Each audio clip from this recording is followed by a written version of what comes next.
తెలంగాణ రాజకీయాల్లో సంచలన పరిణామం చోటు చేసుకుంది. బీఆర్ఎస్ నుంచి ఎమ్మెల్సీ కవితను సస్పెండ్ చేశారు.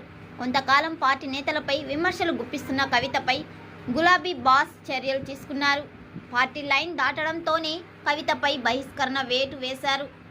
హరీష్ రావు, సంతోష్ రావుపై కవిత చేసిన వ్యాఖ్యలపై కేసీఆర్ ఆగ్రహం వ్యక్తం చేసినట్లు తెలుస్తుంది.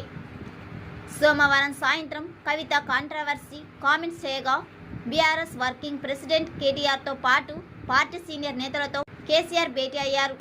అనంతరం కవితను సస్పెండ్ చేస్తూ నిర్ణయం తీసుకున్నారు. మరోవైపు ఎమ్మెల్సీ కవిత కొత్త పార్టీ పెడతారని ప్రచారం జరుగుతుంది. ఇప్పటికే ఆమె గ్రాండ్ లెవెల్లో రంగం సిద్ధం చేసుకున్నట్లు తెలుస్తుంది. అందుకే ముందు నుంచే బీఆర్ఎస్ పార్టీకి వ్యతిరేకంగా కామెంట్స్ చేస్తున్నారని చెబుతున్నారు.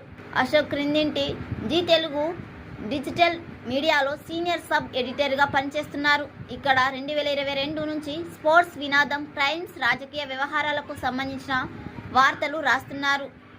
గతంలో ప్రముఖ మీడియా సంస్థలో వివిధ రంగాలకు సంబంధించిన వార్తలు అందించారు.